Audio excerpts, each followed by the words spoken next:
Flipkart இப்படிலாம் பண்ணுறாங்களா? So இன்றைக்கி நான் பிஸ்னஸ் ஸ்ட்ராட்டஜி தெரிஞ்சுக்க நான் சர்ச் பண்ண வெப்சைட் தான் ஃப்ளிப்கார்ட்.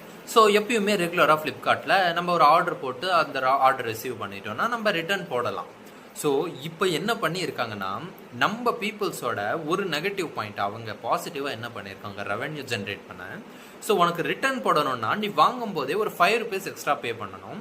உனக்கு ரிட்டர்ன் போடக்கூடாதுன்னா உனக்கு அந்த ₹5 கேன்சல். ஸோ அவன் மேலே இருக்க தப்பு, அவன் ப்ராடக்டை ராங்காக நமக்கு சென்ட் பண்ணுறானோ, நமக்கு தப்பாக எடுத்துகிட்டு வந்து கொடுக்கறது, அவன் அதை பாசிட்டிவாக வச்சு நம்மக்கிட்ட எக்ஸ்ட்ரா மணி பே பண்ணுறாங்க. ஸோ ஒரு சிம்பிள் ப்ராப்ளமுக்கு அவனுக்கு ரெவன்யூ வர மாதிரியும் எடுத்துக்கிட்டான், நம்ம கிட்ட இருந்து காசையும் எடுக்கிறான். ஸோ எனக்கு புரியவே இல்லை. ஆக்சுவலாக எம்என்சிஸ் எல்லாம் என்ன பிஸ்னஸில் போயிட்டு இருக்குன்னே தெரியல. சின்ன சின்ன ஐடியாஸை பிஸ்னஸாக மாற்றி மில்லியன்ஸ். ஃபார் எக்ஸாம்பிள் ஒரு 10 பேர் ₹5 கட்டினா கூட அவனுக்கு ₹50. ஸோ மைண்ட் ப்ளோயிங் அவனோட பிஸ்னஸ் ஸ்ட்ராட்டஜி. இந்த மாதிரி பிஸ்னஸ் சீக்ரெட்ஸை தெரிஞ்சுக்க டெய்லி நம்ம பேஜை ஃபாலோ பண்ணிக்கோங்க.